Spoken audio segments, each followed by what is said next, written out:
Discover how some small tweaks on the time you eat your meals can significantly reduce your chances of type 2 diabetes, prostate cancer, and breast cancer.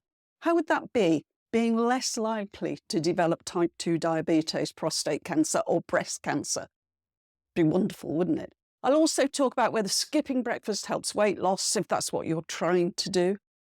This information is research-based, not some fluffy, outlandish ideas to attract views. Timing is something that's really come to prominence in recent years.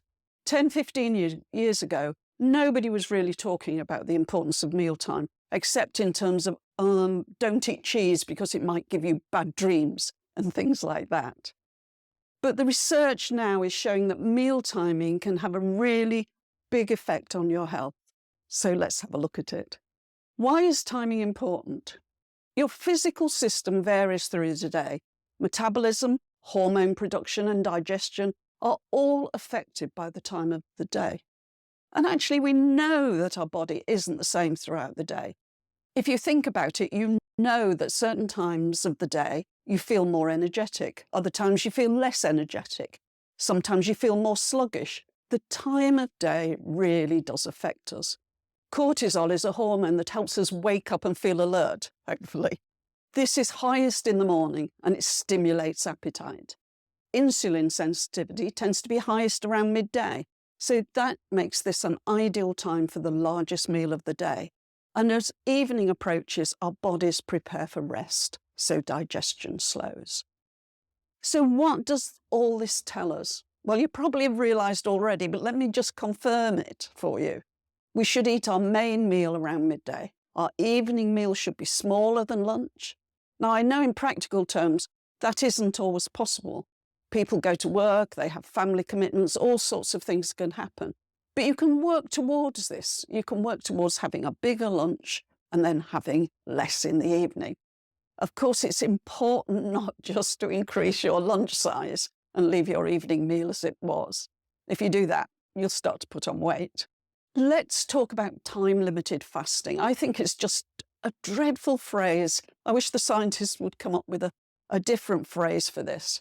But basically, they're talking about not eating for at least 12 hours each day, usually overnight. And it's 12 hours at a stretch. So it's not like, oh, I didn't eat for 2 hours in the morning, I didn't eat for 3 hours in the afternoon, so that's now 5 hours. No, it's 12 hours of not eating at all. Continuously 12 hours. And the most convenient way of doing this for most people is overnight. It allows the body to relax and lower insulin and glucose levels, and that in turn can improve insulin resistance. So this is really important for reducing your risk of type 2 diabetes. It's also important for brain health and glycemic control. So these are really, really important benefits, and avoiding eating for at least 12 hours can really help. An interesting study from the University of Georgia found that doing that can reduce your calorie intake by as much as 500 a day. I think this really reflects how much high-calorie junk food some people eat in the evening. So having had a meal, they still go on eating through the evening and end up eating a lot of extra calories without really being aware of it. The food most people seem to want in the evening, of course, is high-calorie snacks, not fresh fruit or salad. So let's have a look at breakfast. Is breakfast important? There's conflicting evidence whether breakfast stimulates metabolism. There's been some evidence coming forward that eating breakfast actually helps stimulate your metabolism. So it's not good to avoid breakfast, particularly if you want to lose weight. But other people have said it makes no difference. It's very unclear where the research is going with that one. The Endocrine Society of the USA says eating a big breakfast rather than a large dinner may prevent obesity and high blood sugar. So that confirms what I'm already saying. And it makes sense. Remember, cortisol is high in the morning, that stimulates the appetite. In the evening, you're settling down to sleep, and so digestion is less active. The British NHS says skipping breakfast will not help you lose weight. They're very adamant about this. The British Heart Foundation says there's some evidence that eating breakfast is linked to a lower risk of obesity, but it's not conclusive. So they're saying eating breakfast can actually help you lose weight. Well, there is some alternative research that says skipping breakfast will help you lose weight. I think what we'd summarise about this research around breakfast is that it's not totally clear what's going on. It may be that there's so much individual variation that we can't come up with a really firm recommendations around breakfast. But still focusing on breakfast, an interesting study from the University of Barcelona of 100,000 participants looked at breakfast timing. So this is a big study, and they found that eating breakfast after 9 a.m. increases the risk of developing type 2 diabetes by 59% compared to people who ate breakfast before 8 a.m. This is a huge amount. Now, obviously, we're not talking about maybe at the weekend on a Sunday you start much more slowly and maybe you don't eat your breakfast till 10 o'clock. We're not talking about an occasional late breakfast. We're talking about it as a lifestyle, the way you organise your life.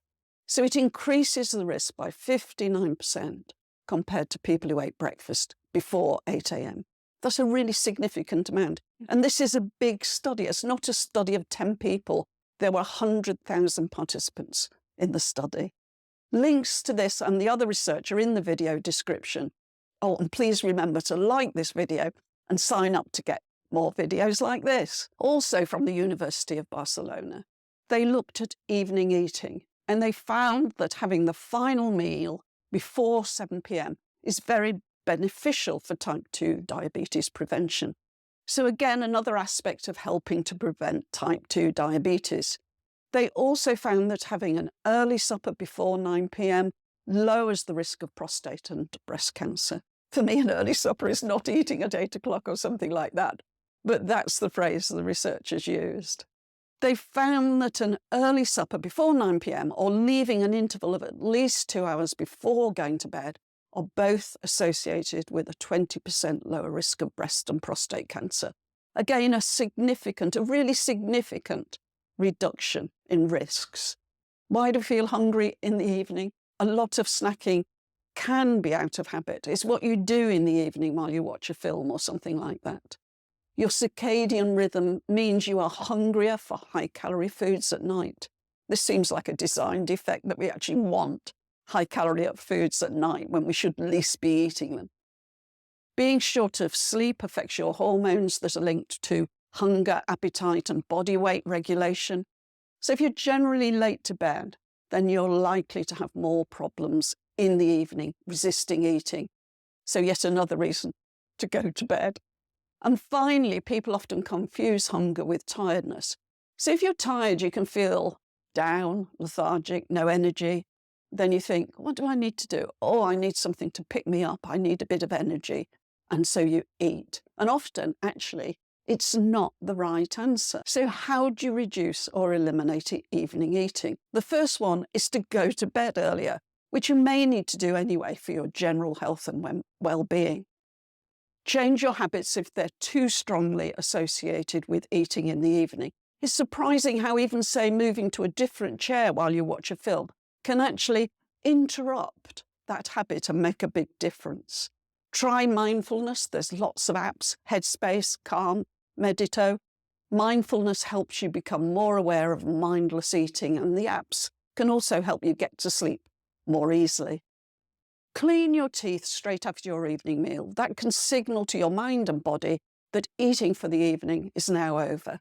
Peppermint oil has been shown to damp down your appetite, so a strong peppermint toothpaste straight after your dinner will help you not eat during the evening.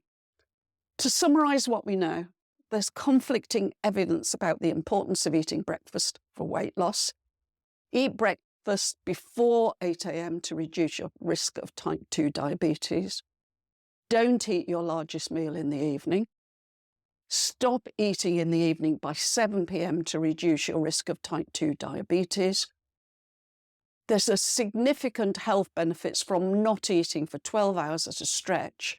You can leave longer than that, but ideally, really, you do need to finish by 7 p.m. in the evening and then leave at least 12 hours from there before you eat your breakfast. But remember, it's best to finish your breakfast before 8 a.m. to reduce your chances of type 2 diabetes. If this seems really difficult because of your lifestyle, start with a lesser target, which is stopping eating in the evening by 9 p.m. That reduces your risk of prostate or breast cancer. I share a lot more tips and strategies in my 10-week online course, Love Healthy Eating. It's full of strategies, insights, mindset changes, so you too can become someone who loves healthy eating. A link to the course is in the video description. The course is fundamentally about making lots of small changes that don't rely on willpower or having loads of time.